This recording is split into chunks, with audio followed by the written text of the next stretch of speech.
Prazer, Riad, um prazer estar aqui com vocês. É muito importante falar sobre a saúde, principalmente sobre o diabetes. No caso, hoje, a gente vai falar sobre um outro assunto, mas que tem a ver com o diabetes também. Mas cortando o senhor um pouquinho, doutor, vou pedir para o senhor se apresentar, porque como a gente fala para o mundo inteiro, o senhor tem uma ideia, a gente está falando até para o Japão. Mas tem que falar em japonês. O senhor consegue? Não, japonês eu não falo. A não ser arigato. Já falou, pronto. Que é a única coisa que eu sei de japonês. Na verdade, me chamo Marco Aurélio Biali, eu sou neurocirurgião e neurologista. Hoje eu atuo só como neurologista e especialista em sono. E atendo aqui em Franca, atendo consultório, faço um consultório em que eu atendo todo tipo de convênio. A gente não coloca nenhuma limitação, pelo contrário, a gente está querendo atender SUS lá para poder...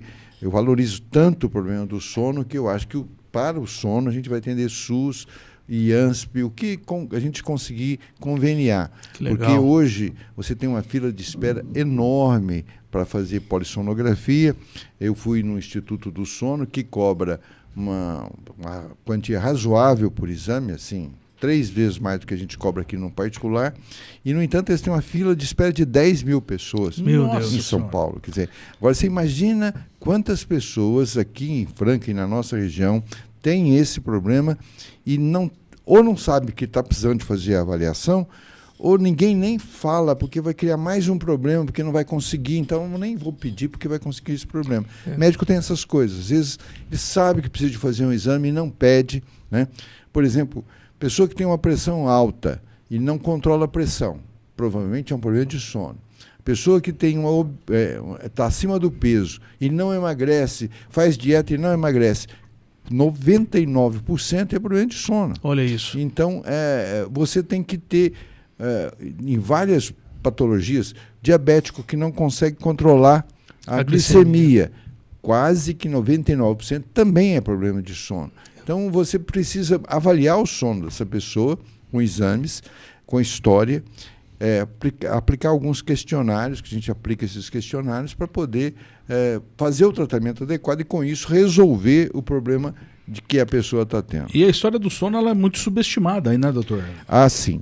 O sono, apesar de ser importantíssimo na nossa vida, nós dormimos 1/3 da nossa vida. Deve ser importante essa situação. Com certeza. Né? Ninguém fala do sono, ninguém diz nada. E até quando a pessoa tem o ronco, que incomoda muito o parceiro de cama e tal, a pessoa só sabe que tem um ronco porque o parceiro reclama. Ou diz, você tem que parar de virar, pede para virar, tal, porque alguns são posicionais, e aí a pessoa fica sabendo que ela está roncando. Ou então ela vai numa reunião, viaja com amigos e amigas, e todo mundo fala, não dá para dormir com você, que você está roncando muito alto. Isso aí tá parecendo um trator. Não, isso aí é aquele famoso quem bate não lembra, mas quem apanha não esquece. Então a pessoa... Assim, mas eu não ronco. Como não? Você não ronca? A pessoa levanta com a boca seca, às vezes ela tem refluxo. Uma das principais causas de refluxo gástrico é o problema de sono. E a pessoa faz endoscopia, faz outra endoscopia, faz mais endoscopia. Fala, não descobriu o que eu tenho. Acho que é um problema do meu piloro, que é um problema do meu estômago qualquer. E, no entanto, não é isso. É um problema de sono e a pessoa não faz esse diagnóstico. Você sabe, doutor, que a gente pode fazer até uma comparação dessa dificuldade das pessoas entenderem o seu processo do sono com a diabetes. Porque a gente recebe aqui muitos profissionais e a gente mesmo conversa muito, eu e o Riad, sobre isso. A diabetes também é colocada sempre em segundo, terceiro, quarto escalão. A gente nunca... quando alguém está passando mal, está caído lá no chão, ninguém lembra que é uma hipo, ou pensa que é uma hipo. Então, assim, fica essa questão também de não levar essas questões da diabetes em primeiro plano. E o sono também. Estou vendo que tem uma comparação aí. Não leva o sono como prioridade. Como prioridade. Assim. O pessoal tem costume de falar assim, quando eu falecer, eu durmo. Escutei muito isso. Mas isso realmente ele vai falecer até muito mais precocemente. Tem estudos mostrando que olha que coisa absurda, quem tem trabalha à noite e não dorme adequadamente, só dorme durante o dia, e durante o dia é muito difícil de dormir por causa da luminosidade, essas pessoas têm um tempo de vida mais curto. Isso já está provado cientificamente. Então, é até uma coisa assim que preocupante, porque quantas pessoas têm conhecimento disso, quando que trabalha à noite e faz turnos e turnos e não se preocupa com isso? Não, acostumei. Porque você faz uma adaptação mesmo. Sim. A adaptação existe. Só que essa adaptação não impede de você encurtar seu tempo de vida. E a gente já imagina que são as profissões que a gente mais depende hoje. A área da saúde, que o pessoal normalmente faz plantões, ficam Polícia, à noite, saúde, polícia, segurança, hotel, né? Hotel. Exatamente. Então, assim, a gente É a sua entende área. que são processos necessários, mas de certa forma já tem aí uma... Teria que ter um período. Isso é que nem pessoal de radiologia. Eles tomam muito. Eles têm uma sobrecarga de raio-x no corpo. Então eles usam uma plaquinha. Quando aquela plaquinha está numa carga muito alta, eles têm que parar, vai para o mar para fazer um contato com o mar, tira um pouco desse raio-x e melhora.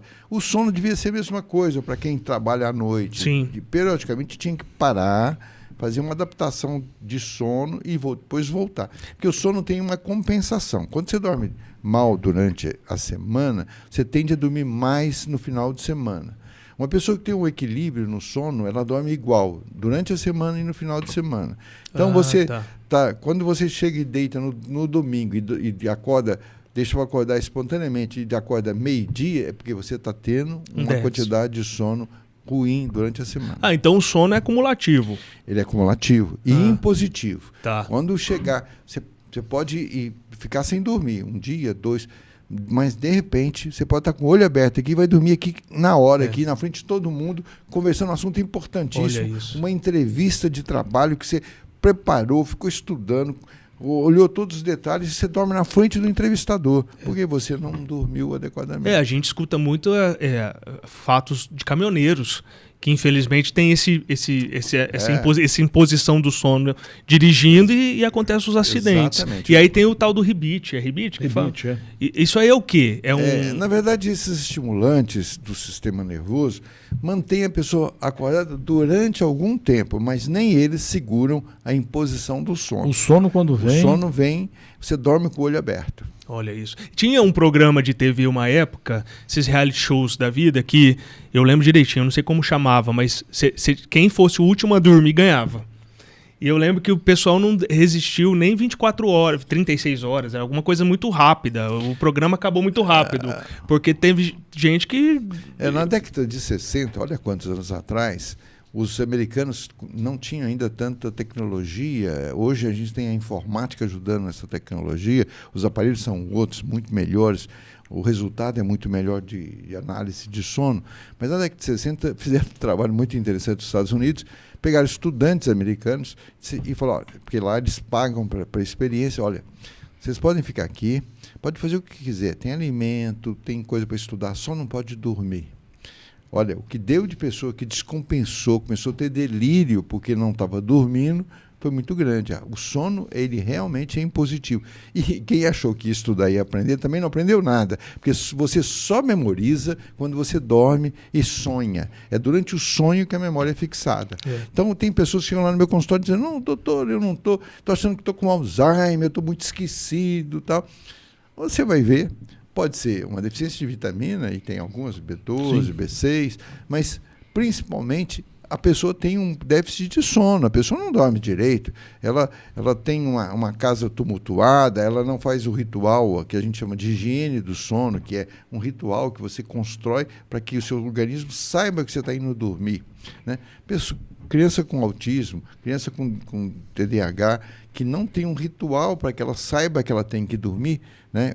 Existe até uma cartilha feita pelo Ministério da Saúde propondo esse ritual para que a criança durma e possa, com isso, ter no outro dia, um dia de aprendizado e de comportamento melhor. E uma pergunta, doutor, o sono REM, ele é muito importante. Para fixação da memória. Isso. E a gente tem mais de uma vez o sono REM ou uma vez só durante a noite? Normalmente você tem 5 vezes o ciclo do sono. E nesse ciclo você tem a fase não REM e a fase REM. E na fase não REM você tem, hoje é considerado só 3 estágios, que antes era 4. Então a fase 1, a fase 2, a fase 3 e antigamente tinha 4, que agora só 3. E depois você tem o REM. No começo da noite, o sono REM ele é mais curto. No final da noite, o sono REM é mais longo. E isso, no final da noite, ele dura de 20 a 30 minutos. Você passa 20 a 30 minutos sonhando. E se você acordar no meio do sono REM, você acorda extremamente mal, porque aí você põe despertador. O ideal é você construir um sono em que você tem um despertar sem despertador. Esse é o ideal para você. Não é fácil, porque é uma questão de hábito, você tem que treinar, deitar no mesmo horário e levantar no mesmo horário sempre. Sim. Isso é o ideal para você. Doutor, e trazendo para a realidade do diabético, você acredita que o diabético ele tem mais dificuldades com sono ou não tem, só dele ser diabético isso não muda? Muda muito. O diabetes, até porque o sono tem uma ação direta na glicemia. Durante a madrugada você tem uma melhor adaptação da glicemia e baixa da glicose. Inclusive, tem pessoas que, dependendo de como ela usa o medicamento, ela faz uma hipoglicemia de madrugada. Então, é muito importante. Um outro fato importante é que, se você não dorme bem, você tem uma alteração no metabolismo da glicose. Você tem uma dificuldade na absorção da glicose. Então, quando isso acontece, você passa a ter dificuldade de controlar a sua glicemia. Então, dormir para o diabético é fundamental. Ele precisa dormir muito. E o diabetes, como vocês sabem, já falaram aqui 1000 vezes, provavelmente vou estar repetindo mais uma dessas vezes, é uma doença silenciosa. Então, como ela é silenciosa, ela não é valorizada. E como ela não é valorizada, é como o sono. Também não é valorizado. E aí você tem 2 doenças não valorizadas extremamente graves. Juntas. E aí, quando a pessoa vai ver, já está com polineurite diabética. Quando ela vai ver, ela está fazendo... E assim, durante o sono REM, em que tem essa alteração metabólica que pode fazer com que o diabetes piore, você pode ter uma tendência maior a arritmias. Então, você pode ter um problema de coração. Quer dizer, você já tem diabetes, aí você pode ter um problema de coração.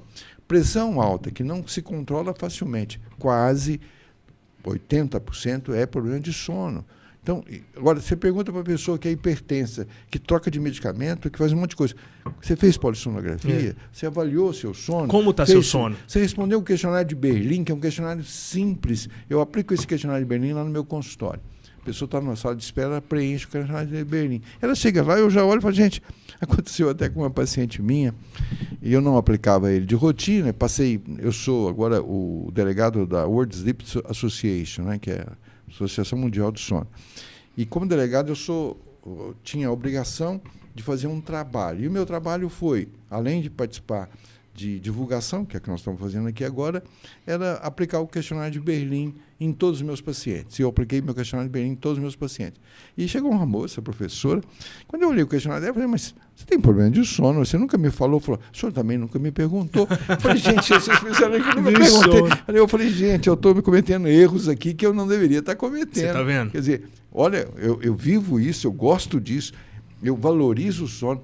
Quando eu me interessei pelo sono, eu me interessei muito mais pelo sonho do que pelo sono. Olha isso, conta essa história para nós. Eu comecei pelo sonho porque eu falei assim, eu tinha muitos pacientes esquizofrênicos, eu tinha pacientes que deliravam por vários motivos. E eu falava, gente, o que é igual a isso que é natural? É o sonho. Quando você está sonhando, você vive uma realidade, e naquele momento do sonho, aquela realidade é real para você. Você está ali, está com medo, está passando angústia, está sofrendo alguma pressão, ela pode ser totalmente irreal. E às vezes até eventualmente você até diz assim, puxa, eu estou sonhando, eu acho que isso aqui é um sonho. Vou acordar que está muito ruim. Uhum. Mas isso não é o comum, né? Mas às vezes você passa um aperto danado, você acorda com taquicardia, porque o coração está disparado, e por causa do sono, do sonho que você está tendo, né? E eu falei, gente, isso deve ter uma ligação. Aí você fala isso com os psiquiatras, não, delírio é delírio, sonho é sonho. Mais ou menos, porque eu penso que no cérebro as duas coisas têm uma ligação. Aí eu falei para minha esposa, acho que essa semana mesmo, que eu acordei muito cansado, porque eu tinha sonhado a noite inteira. E aí eu falei assim, trabalhando. Aí eu falei assim pra ela, não, gente, não sei se isso tem uma ligação, mas eu falei, e eu lembro. Aí ela, não, mas sonhar faz parte. Ainda ela virou pra mim e falou. Eu falei assim, não, faz parte.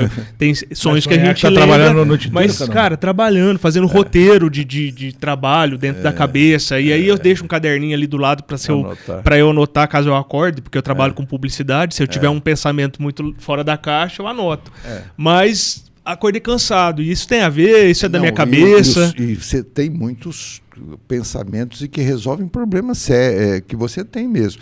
Você tem 2 tipos de sonho. Eu pergunto para os meus pacientes, se o sonho é colorido ou preto e branco. Eles ficam olhando para mim assim, colorido ou preto e branco? É que você tem 2 lugares que você sonha. Você sonha na fase do sonho profundo, e aí ele é preto e branco. Você sonha na fase do sono REM, aí é colorido. Olha isso. Você não sonha só na fase do sono REM. A fase do sono REM é que você... Agora, dizem que o Kekulé, que descobriu o anel do benzeno, esses sonhos chamados inteligentes, acontecem no sono profundo. E no sonho pictórico, que é esse que você teve e tal, é um sonho mais... que dá essa sensação de ter sido a noite toda, mas não foi. Foi cerca de 20 minutos. Olha você isso. já tinha sonhado outras vezes e não se lembrava. Olha Uma isso. outra coisa que acontece durante o sonho, que é muito importante, que as pessoas não notam, é que você acorda muitas vezes à noite e não toma conhecimento de que acordou. Quando você faz a polissonografia, você fala assim, o senhor acordou 36 vezes. Falo, não, mas eu acho que eu dormi direto. Não, a pessoa não toma conhecimento que acordou. Aí quando você vai ver a atividade cerebral dele, ele acordou. Acordou. Tá? Ele tem... o famoso acordou e virou pro lado. E aí... Mas não toma conhecimento. Esse acordou e virou pro lado, você quase lembra. Acordei sim, virei e tal. Tá. Esse é um acordar que a pessoa... Pisca e volta. Pisca e volta. Ela não toma conhecimento que acordou realmente. Tem uns sonos que a gente tem, você falou de piscar, que dá essa impressão também, que pisquei e acordei. E aí você dormiu 8 horas, às vezes você fala, como assim? Né? Mas a grande... E esse eu acho que é o sono restaurador. Me corrija se eu estiver errado. Porque você acordou, não lembra de ter sonhado, nada e tal. Você vê isso aí no exemplo de quando você está cansado dirigindo. Você para, dá um cochilo de 15 minutos. Quando você acorda bem, vai embora e já não dorme mais. O sono faz essa... Ele é impositivo. Esse é o negócio. Você tem que atender o seu sono. Se você aprender a atender o seu sono, você melhora a sua vida em tudo. E nos bastidores a gente estava conversando aqui a respeito do sono e você trouxe uma curiosidade que eu não sabia. Os animais, a gente sabe que alguns dormem, mas você me trouxe alguns exemplos, porque a gente estava falando sobre se sono não fosse bom, a gente não teria desde os primórdios, né? Desde quando a gente se entende. Seria um grande erro da evolução, né? E, na verdade, a evolução não erra, né? Como diz um amigo meu, Deus não erra nunca. Eu falo, a evolução ou Deus, nenhum dos dois erra. Então, a evolução, o que ela preservou o sono? E ela preservou desde dos insetos, abelhas, dormem, os peixes dormem, a escorpião dorme, quer dizer, alguns não estão provados que não dormem, tem 3 ou 4, por exemplo, o crocodilo americano, não se provou que ele durma, né? Provavelmente ele deve dormir, mas existem alguns pássaros que voam, que fazem migração, e golfinhos também, que dormem com uma parte só do cérebro, e fica com a outra mantendo em vigília e voando, né? Então, não está provado, porque fizeram alguns testes e não conseguiram provar 100%, mas que esses pássaros migratórios voam dormindo com metade de um cérebro e outra metade trabalhando para poder voar. Aí deve ser verdade, porque a gente vê que eles trocam de lugar, né? Então, assim, para poder, de posição.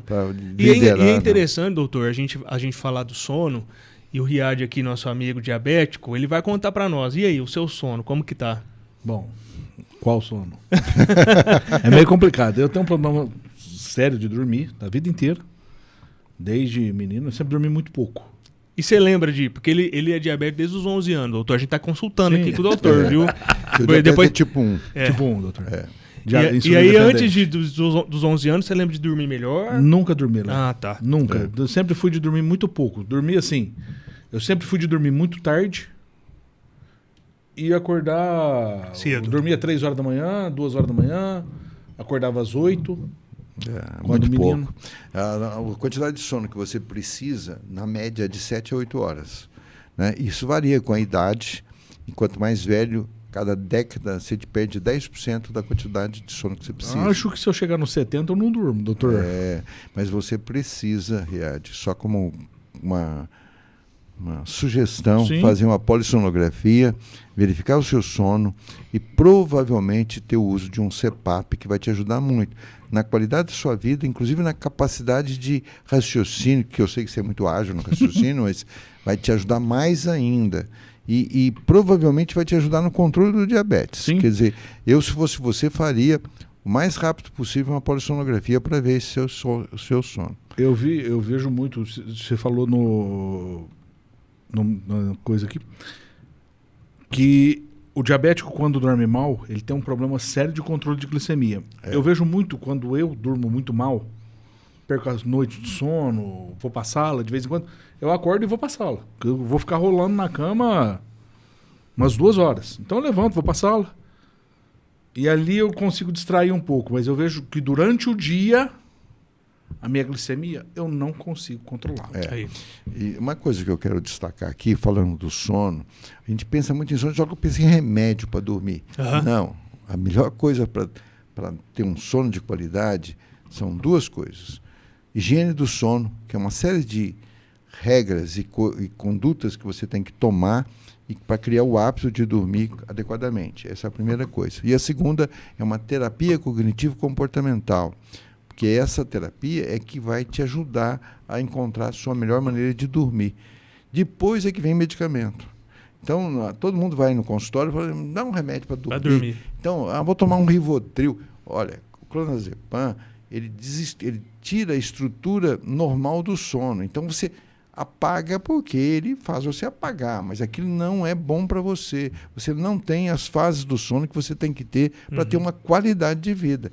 Aí você fica viciado no medicamento, o Zolpidem ou qualquer outro desses medicamentos, e, no entanto, você não está tendo qualidade de vida. Então, é muito importante que você tenha o profissional te orientando da parte do higiene do sono e também fazendo a terapia cognitivo-comportamental. E o pessoal tem usado muito melatonina, glicina. A melatonina, magnésio também eles gostam muito para sono. Mas a melatonina, ela é o seguinte, ela é um produto natural feito pela pineal e eles falam que o hormônio do sono é uma forma errada de se referir à melatonina, porque ele é o hormônio da escuridão. Começou a escurecer, você produz melatonina. Essa melatonina vai sendo produzida, ela aumenta, o pico dela dá em torno de meia-noite, 1h, e depois ela vai diminuindo de novo, e de manhã cedo ela tem um efeito reverso do cortisol, que é o hormônio do dia, que vai aumentando durante o dia, diminuindo à noite e aumenta durante o dia. E a melatonina, ela diminui mesmo em algumas circunstâncias, naturalmente. O envelhecimento é um dos fatores que faz com que a melatonina diminua. Então, você pode tomar melatonina até como um substituto, mas isso já é também na terceira fase. Primeiro higiene do sono, depois terapia cognitivo-comportamental, para depois usar a melatonina. Melatonina em criança, você pode até usar, mas ela tem condição de produzir a melatonina dela suficiente para que ela não precise tomar melatonina artificial. Sim. E como é que ela produz isso? Escuridão. A melatonina é escuridão. Então, a criança, você tem que diminuir a luz da casa, os sons da casa, a casa toda. Não adianta você botar seu menino para dormir e ficar na frente da televisão, com a televisão alta, ou ficar conversando alto, ou fazendo alguma coisa, conversando com um amigo, querendo que o menino dorme. Esse é a higiene do sono que você falou. É a higiene do sono. Existe o sono ele é tão interessante. Eu tenho netinhos, né? E meu netinho, tem um que é de 1 ano e 3 meses, e ele ainda está naquela fase de ter o cochilo diurno. E assim, ele tem o cochilo diurno, mas se fizer um barulhinho, ele acorda. Nós fomos num casamento aqui na cidade há poucos dias, e ele dormiu e aquela tumulto do casamento, eu falei, pois é, lá em casa, se fizer um barulhinho, acorda. Mas era à noite. Era à noite e era o momento dele dormir. Então, Sim. o sono bloqueia, né? O barulho. Você tudo. E o sono é interessante, porque isso, ele tem mais facilidade de bloquear o som do que a luz. Tanto é que quando você dorme, você tem, geralmente, diminui a sua contração muscular, você não consegue dormir em pé. Você dorme sentado ou você dorme deitado. Doutor, vou falar uma coisa. Eu tenho um primo que conseguiu dormir em pé. Segurando em algum lugar, claro. Não, cara. A coisa mais engraçada do mundo. A gente tava num barzinho uma vez. Ele vai saber que eu tô falando pra ele. A gente tava num barzinho e ele encostou. Ele tinha tomado um pouquinho de cerveja. Não, ele encostou assim, ó. Sem brincadeira. Ele encostou Segurando a latinha. segurando a latinha. Eu só vi, de repente, ele fazendo assim, ó. Então, mas ele teve um indutor que é a bebida alcoólica. Lê Né? do céu. Eu cutuquei ele e falei assim, ó. esse Você é tá um outro parecendo cavalo? problema. Bebida alcoólica é péssimo para o sono. Ele faz você dormir, mas ele também não permite a arquitetura do sono. Então a pessoa, não, eu tomo uma cerveja e durmo bem. Não, você dorme muito mal. Olha, cara. Isso é muito interessante. Isso que ele disse, assim, ele baixou a cabeça, porque é esse tono. Mas o que eu estava dizendo é o seguinte, ele fecha o olho e teria que ter uma midríase, né? A midríase é assim, quando a menina do olho, a pupila dilata. E, no entanto, no sono há uma miose, porque ele, mesmo com o olho fechado, ele quer diminuir a quantidade de luz que chega no nosso cérebro. Então, isso é Fora da interessante. contração muscular também, que não tem, você tem que estar ou na cama, ou no sofá. Encostado em alguma coisa. Você não consegue você dormir desliga. de pé. Assim, né? Então, é muito interessante isso. Eu gosto muito de estudar sono, porque quando você vai no detalhe, você encontra assim, coisas assim, fantásticas. Não, e o senhor está comentando a respeito de crianças, e eu tenho 2. Eu tenho um de 8 e uma de 7. E eu vejo muito assim, a gente tem um ritual, e aí lá em cada casa é uma casa, eu sei que falam para nós, e a gente só escuta das pessoas, que a criança tem que dormir mais cedo, porque a fase do crescimento acontece ali naquele horário mais... É verdade. É verdade. Então assim, te escuta e tal, e a gente quer que a regra seja mantida lá em casa. Então 8 horas da noite, a gente tem que estar com a criança dormindo. Você sabe que eu tenho gêmeas, né? Quando as minhas meninas nasceram, a primeira coisa que a gente fez, minhas filhas nunca dormiram no meu quarto. Já foram direto pro quarto delas. Lá em casa também.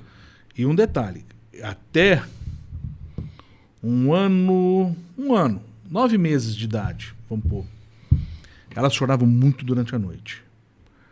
Uma certa noite eu já não aguentava mais. A gente ia aplicar tinha um livro na época que chamava Nana Nenê. E a gente ia aplicar ele na segunda-feira. Isso era numa sexta. E você sabe que eu sou meio esquentado. Eu levantei e ela eu pisei. Eu tinha que ficar do lado do berço dela, desse jeito, paquerando ela. E ela dormindo. Eu fui sair e pisei numa madeira. Abri o berreiro. Eu olhei e falei assim, você vai chorar? Então você vai chorar de acordo. Saí do quarto, fechei a porta. Tinha a babá na época. A outra acordou, que aí já tava cada uma no quarto. Sim. A babá tava lá e falou assim, ó, vai pra lá. Mas, eu falei assim, se alguém entrar nesse quarto, dentro de 15 minutos, eu jogo do prédio. Jogo pela janela. Fechei as duas portas. Olha os extremos. O resultado disso. 15 minutos. Dormiram. Nunca mais eu tive problema com elas pra dormir. Talvez tenha sido uma atitude que você tomou que... Na verdade, quando a criança precisa dos pais para dormir, o que a gente recomenda é que o pai e a mãe, primeiro que não deite com a criança. Geralmente o pai e a mãe estão cansados, pega a criança e leva para a cama deles, está errado. Fique no quarto delas e fique olhando para elas sem fazer interação de face, sorrir, brincar, fazer carinho. Piada. Não, você deixa a criança dormindo. Você pode até sentar na cama. O ideal é sentar do lado da cama, esperar ela dormir, sem interagir com ela. E depois você vai afastando essa cadeira que você está usando no sentido da porta.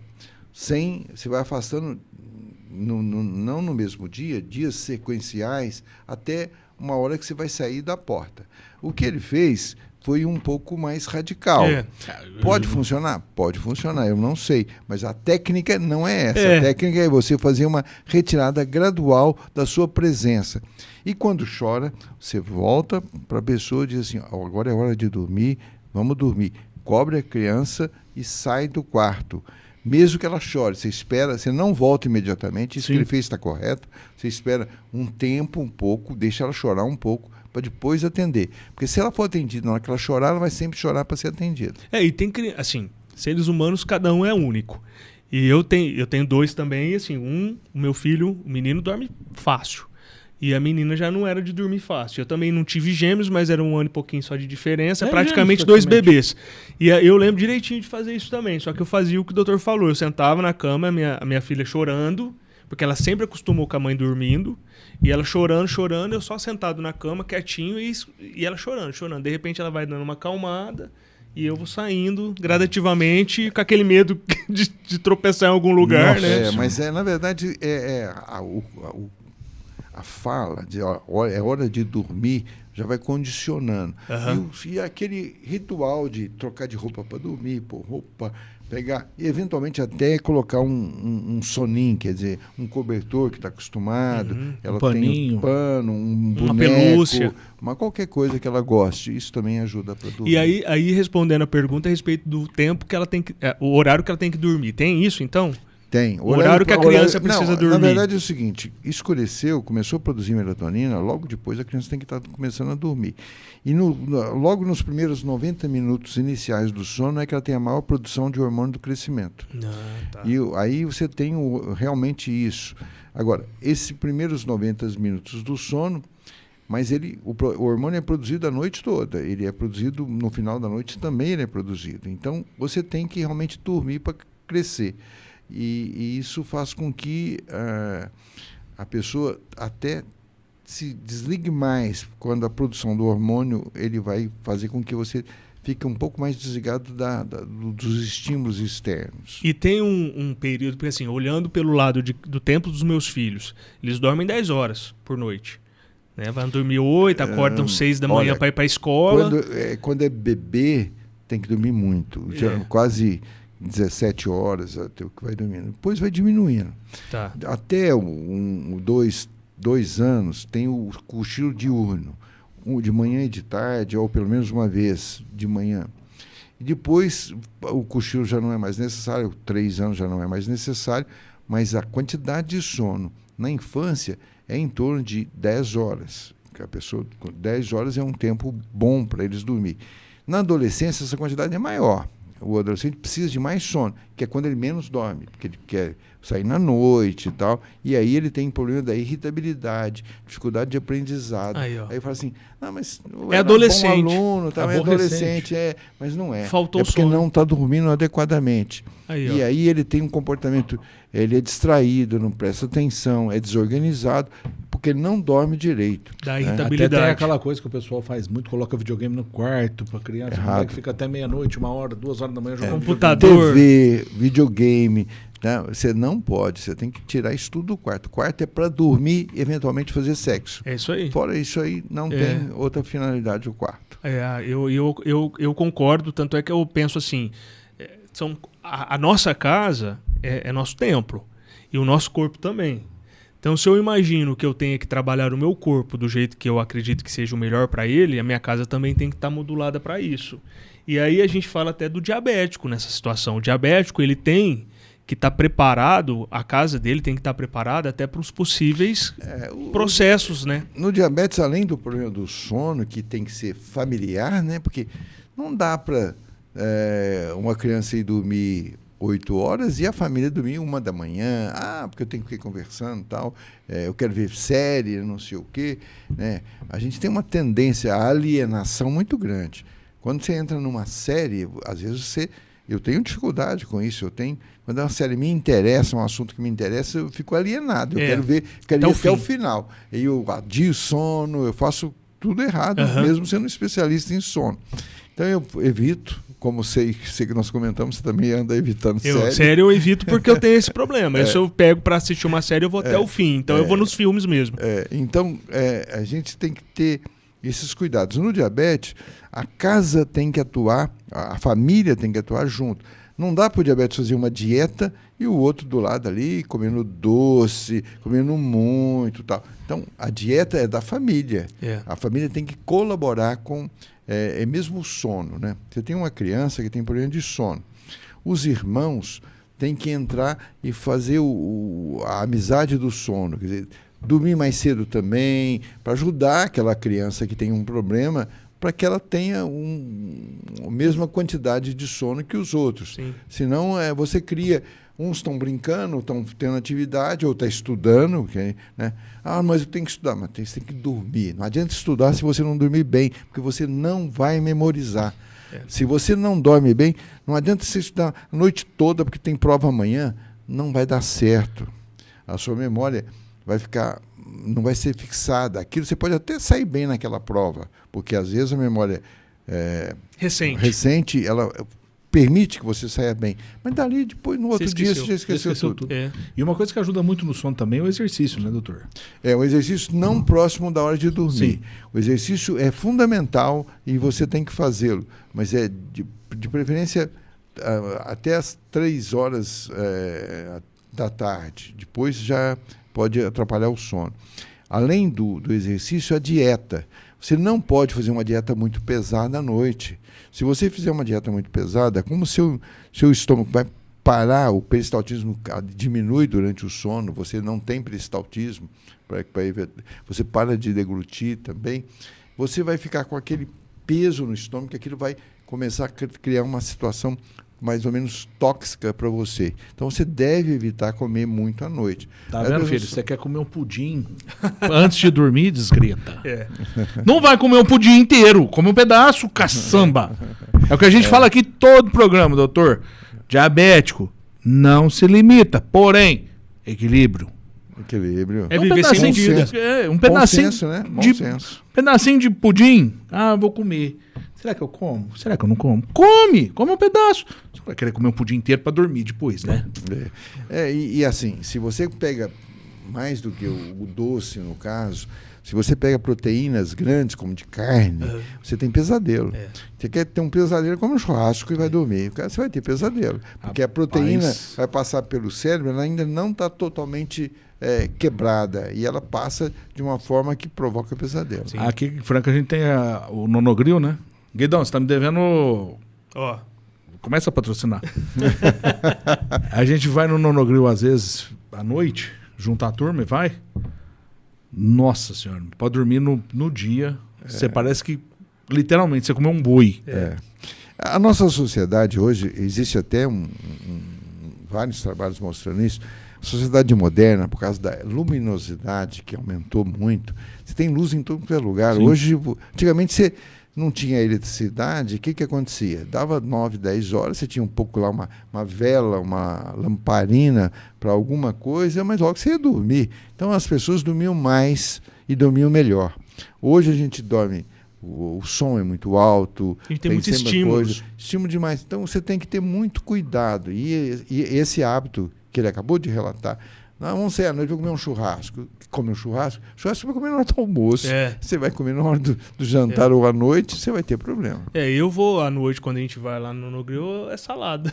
A Raquel até briga comigo, fala assim, mas veio pra comer churrasco, vai comer salada? Porque eu não consigo.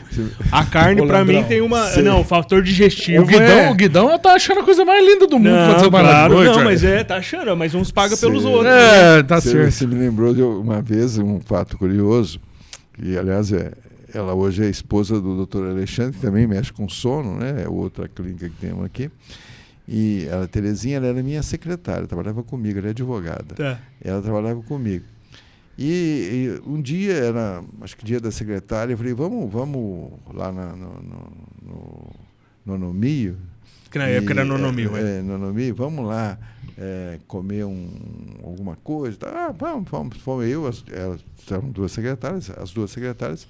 Chegou lá, eu vi ela só pegando salada. Falei, mas você vai comer só salada? Falei, não, eu estou nessa semana, esse mês, por algum motivo, eu só como salada. Eu falei, mas você falou que... Eu falei, você devia ter me falado, nós íamos na churrascaria. Falou, não, mas aqui tem muita salada, então a salada é boa. É boa lá, rapaz. A salada lá é boa. Não, e assim, quando a gente fala de salada, não é só o alface ali, tem uma mesa boa. Ô, Lê, eu tô achando que você vai no torresmo lá, cara. Não vou. Realmente, você sabe que eu falo, a gente vai amadurecendo, a gente vai deixando alguns vícios de lado. Você estava falando a respeito da bebida. Essa semana eu falei para minha esposa que eu tinha um costume de chegar em casa, tomar uma cerveja. Ou uma taça de vinho, alguma coisa alcoólica, para relaxar. Aí eu eu parei, porque eu tô numa fase agora de tentar controlar a alimentação, tô mais regrado. Tá na academia, doutor? Eu voltei pra academia, então assim, eu dormi melhor. E ainda falei pra ela, e eu não tinha essa resposta. Eu falei pra ela, amor, tô achando que eu parei de beber, eu tô dormindo melhor. Aí ela falou assim, uai, será que tem ligação? Eu falei, não sei, agora tô descobrindo que tem, ó, viu? Tem ligação. Tá e é fato, eu comecei a dormir melhor, porque assim, sábado e domingo eu não tenho como dispensar, mas durante a semana que eu parei, tô dormindo muito melhor. Olha, na verdade, assim, você disse uma coisa fundamental para o diabetes, que é fundamental para a vida toda. Bom senso. Você tem que ter bom senso em tudo. Você sabe, e se observar, porque você também disse isso, cada ser humano é um ser humano. Então você tem que ter, as doenças podem ser comuns, mas elas se manifestam de maneira diferente. Até em gêmeos elas se manifestam de maneira diferente. Então, observa você, vê o que é melhor para você e busca se equilibrar, porque a vida é bela quando é bem vivida. E a vida não é para ser observada, é para ser vivida. Exatamente. Você tem que viver. Sabe? É isso aí, experiência falando do doutor Bialy a gente tem muita simpatia pelo senhor, não só pelo que você constrói e construiu pela cidade e ainda constrói, mas principalmente pelo esse poder que você tem de poder fazer as coisas bem feitas. E isso é muito legal escutar de um profissional, né, Riad, que a gente recebe aqui os melhores. Porque é difícil também trazer pessoas para cá, onde a gente vai entender que a pessoa tem conteúdo para falar, mas o conteúdo não é para todos. Então, assim, parabéns. Fica meio vazio, né? Não. E, assim, os nossos ouvintes, o pessoal que nos acessa aí nas plataformas, por mais que a gente depois coloque os cortes, que são os mais rápidos, porque hoje tudo tem que ser rápido. Tudo é short. Então, tudo é short, tudo é reels.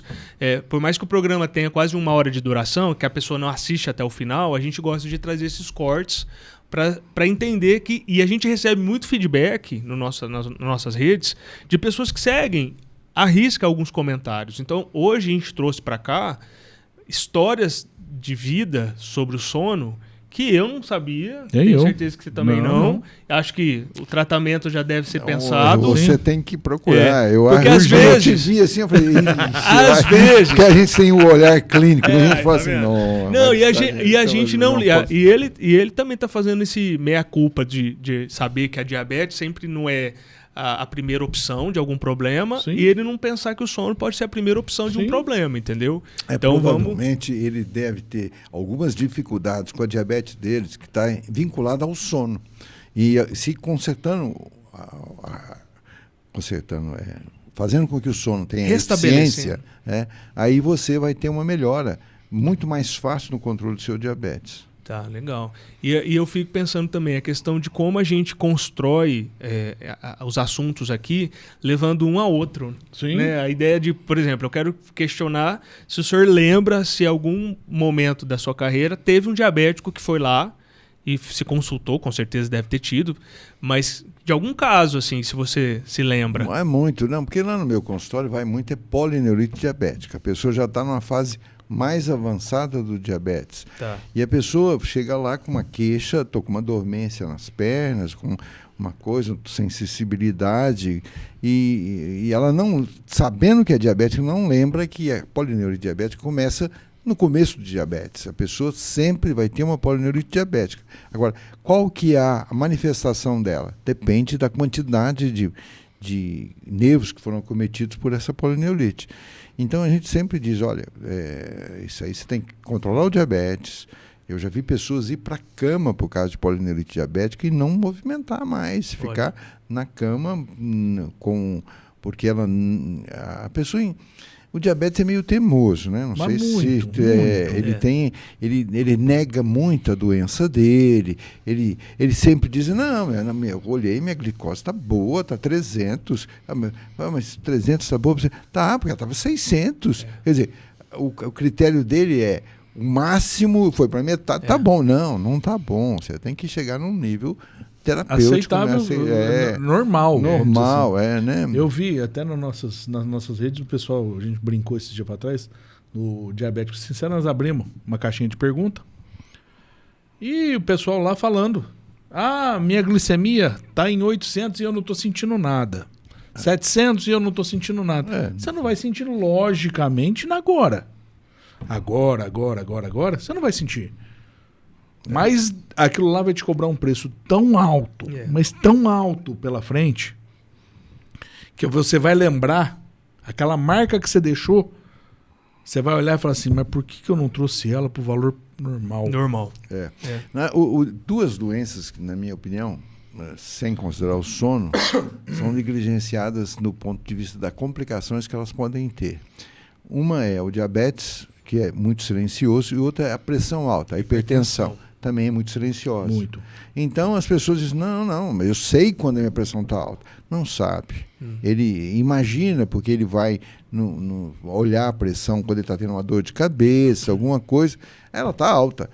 Não, fora daqui não está alta. Ou então, minha pressão só é alta quando eu venho no médico. Eu falei, mas você vem no médico, por que a sua pressão é alta? Não, eu acho que eu fico nervoso. Você não fica, quando você está no médico, você nunca fica nervoso? Lógico que fica. Então tem o síndrome do jaleco branco, que eu chego para medir... Não, mas doutor, comigo acontece. Eu chego para medir minha pressão, cara, no hospital, às vezes, para fazer algum exame, vai lá para cima. E aí eu já fiz um mapa 2x8, bonitinho. Mas chega lá, a bendita sobe, cara. Porque eu tenho... Eu tô achando que você tem medo de agulha, Landão. Mas eu acho que eu tenho um pouquinho, viu? Mas na verdade, eu acho que se você fez o mapa, você tem que ver se houve um descenso da pressão adequada. Não, doutor, vai fazer eu sair daqui. Eu tô achando que eu vou ter que fazer um mapa amanhã. Eu tenho que fazer. Porque, olha, você tem na família hipertenso... Meu pai é 20 cacetada por 18. Então, você tem que olhar. Claro que agora é... Na família, a história familiar é importante. É que nem no sono, quando você tem uma pessoa que tem... a chamada síndrome das pernas inquietas, que é a pessoa que antes de dormir quase não dorme, fica incomodando o marido, que fica chutando o marido ou o homem chutando a esposa antes de dormir, fala, fica quieto com essas pernas, não sei o quê. Pode olhar, filho, 90% dos meninos têm a síndrome da perna inquieta, porque é uma componente, até a apneia do sono tem esse componente genético muito importante. Então, isso é o grande problema que se tem. E nesse quesito, eu posso falar que na minha família não tem histórico de pressão alta. Porém, o histórico da diabetes está enraizado. Também. O diabetes, assim, aliás, em tudo, né? A manifestação genética, o gene, ele tem um tamanho assim, de 1,5 m, mais ou menos. E ele se manifesta em partes. Então, 2 irmãos gêmeos com a mesma genética, um vai ter um problema, o outro não vai ter. Mas como? É porque um teve alterações do meio ambiente externo ou interno e o outro não teve essa alteração. Na aula de biologia era fenótipo e genótipo, né? Mas assim... Isso não tem nada, não? Não, o fenótipo é quando você tem a manifestação. Né? E o genótipo é aquilo que você trouxe com você. Sim. Mas assim, é que hoje a gente valoriza muito o meio ambiente externo e interno. Digamos que você tenha um hipotireoidismo subclínico. Você nem tem manifestação. Seu menino vai nascer com TDAH, porque você tem um hipotireoidismo subclínico e você ficou grávida e não sabia que tinha esse hipotireoidismo. Olha. Eu atendi uma moça ontem, ela com o menino dela, hiperativo, com dificuldade na fala, e eu olhei para ela, assim, um pescocinho gordinho, e falei assim, você tem hipotireoidismo? Eu tinha, mas eu acho que sarou, porque eu tomei um remédio. Não é assim, hipotireoidismo não vai resolver assim. Não, com um remedinho só uma vez, acabou. E o pescocinho dela, falei, olha, cuida disso. E esse menino tem esse problema, infelizmente, porque provavelmente você tinha hipotireoidismo e não sabia quando estava grávida. Não é para a pessoa se sentir culpada, não é esse o objetivo. Claro. Mas é para dizer para ela assim, olha, tem uma explicação, tudo que está acontecendo agora, então, cuida, porque você pode ter outros filhos e não tem um filho só, um casal novo. Então, cuida para não ter o próximo com hipotireoidismo. E é bem a tua fala a respeito da família. A gente usa muito esse termo, que quando uma pessoa se torna diabético, a família inteira se torna diabético também. Exato. Que é o que o senhor falou a respeito de... Tem que se fazer. Se não houver essa combinação da família... No caso do diabetes, ainda tem um aspecto que ele lembrou. Pode ser que a família já tenha uma predisposição para o diabetes. Se não que é mais difícil, mas para o 2. Né? Sim. Então, se você faz todos os cuidados para que a sua glicemia seja controlada, a sua dieta seja equilibrada, você tenha exercício, uma vida saudável, dormindo bem, aí sim você vai lembrar de sempre dormir bem, Dormir né? bem. Aí Dormir sim bem. você vai ter uma ajuda. Agora, querer que a pessoa faça uma dieta e ninguém mais da casa fazer, isso É muito difícil. Uma vez eu falei para minha mulher, eu vou ser vegetariano, eu vou parar de comer carne. E parei. Mas não dava, ela punha uns filés, umas bife na cama. Eu falei, não, eu vou ter que desistir disso aí. Vai ser difícil. Não, o meio faz, né? O meio externo faz a... E você tá aí? Se inscreve no nosso canal. Adiciona lá o sininho, bate o sininho lá pra nós. Comenta. Doutor Biali tá dando uma aula aqui de sono. E você tá aí achando que ficar sem dormir é bom. Quando eu falecer eu durmo. Dorme um pouco, desgreta. Vai dormir antes. E dorme com qualidade. Exatamente. Porque uma das coisas assim também que chega no consultório, isso é muito interessante. A pessoa diz assim, não, doutor, eu durmo bem. Se eu parar aqui, eu durmo aqui, sentado na frente do senhor. Eu falei, não, é porque você está dormindo mal à noite. Então, a sonolência diurna, a vontade de dormir diurno, é um sinal importantíssimo que você está dormindo mal. Olha isso. Outra coisa importante, se acordou, está com vontade de ficar na cama, você acorda desanimado, isso é um sinal de que você está dormindo mal também. Mas qual que é a diferença de preguiça e dormir mal? Porque assim, às vezes a gente abre a boca o dia inteiro, né, de sono. E aí, nossa, tá com sono, aí... Não, aí a pessoa... a gente brinca, falando, não, eu tô com preguiça, nossa. Eu acho que você está dormindo mal, porque quem está dormindo bem não tem isso que você chama de preguiça. Ele está disposto para a vida, ele está disposto para viver e viver bem. Olha Agora, isso. quando você está com sono toda hora, você vai ler um livro, começa a cochilar, você vai ver uma aula na TV, fazer um curso online e começa a cochilar, é porque você está dormindo mal. Durma bem, é importante. Olha isso, gente. Hoje foi uma aula com o Dr. Biali e a gente fica muito feliz de ter recebido você, mas tem uma questão que a gente normalmente deixa no final, né, Riardes? Por favor, faça as vezes. Doutor, o que é viver sem medida para você? Olha, nesse caso específico de hoje, porque assim, viver sem medida são várias coisas, mas a mais importante agora é não dormir bem. Porque se você não dorme bem, você ficou sem medida daquilo que você pode fazer plenamente durante o dia. Você precisa ter uma qualidade de sono adequada, dormir um tanto de horas adequado, individual para cada um. Existem pessoas que são vespertinas, outras são matutinas, tem pessoas que precisam de um tempo maior, que é o dormidor longo, outros são um dormidor mais curto, são raros, mas tem pessoas que com 5, 6 horas realmente dormiu o suficiente e ela não tem sono no outro dia, ela está bem, tal, mas esse dormidor curto e o longo existem. Então você tem que identificar qual que é a sua posição e dentro dessa posição, aí sim, você dormindo adequadamente, você vai ter uma medida correta para a sua vida e não é uma vida sem medida. Agora, sempre o bom senso e o equilíbrio é bom em tudo. Então, vida sem medida é uma vida sem bom senso e sem equilíbrio.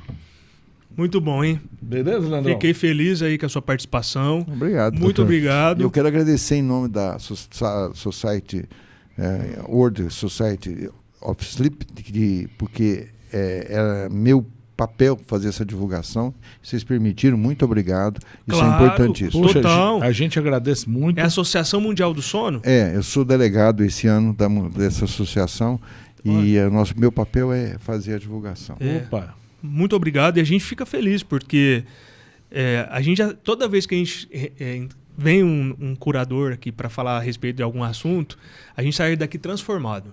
Que bom. Eu já vou sair daqui fazendo um mapa. Eu tô achando que o Leandro... Você já vai sair daqui fazendo... Polissonografia.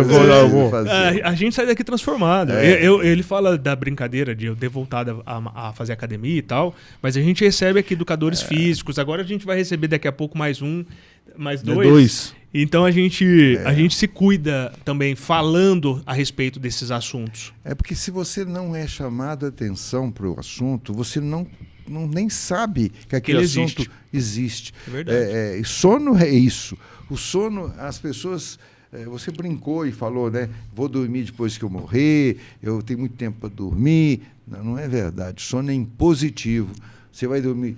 Os acidentes de automóveis, de veículos, de uma forma geral, mesmo de trabalho, acontece no horário de sono. É muito maior a incidência nesse horário. Tanto é que agora tem uma lei que proíbe você dirigir acima de 6 horas. Né? É isso. Você tem um limite. Agora os carros têm até um apito lá. De tanto tempo que você estiver dirigindo, eles falam para você, para, descansa. Esses cuidados são muito importantes. E se você começa a dançar na pista, o carro para. Tem carro que para. A tecnologia tem vindo a favor da gente, porque esses dias até estava conversando a respeito do celular. Acho que quem inventar, porque hoje já tem um mecanismo no celular que ele te avisa se você está dirigindo. Mas se você pegar um celular e o cara colocar uma tecnologia lá que ele desliga, ele não vai mais acima de 10 km por hora... pronto, já evitou acidente com gente que está ali no celular. Então, assim, as empresas precisam olhar mais para isso, porque você não precisa do celular ali dirigindo, cara. Deu 10 km por hora, desliga o negócio, nem que você quiser ligar, ele liga, entendeu? Por quê? Não deve ser uma tecnologia muito difícil, não. Mas só não implantaram até hoje, porque... tem outras vantagens. Obrigado, doutor. Eu que agradeço aqui, em nome da World Sleep Society, essa oportunidade que vocês nos deram. Doutor, obrigado. Galera, não esquece, comenta aí embaixo. Se tiver que xingar, xinga eu, não tem problema. E até o próximo programa, pessoal. Valeu!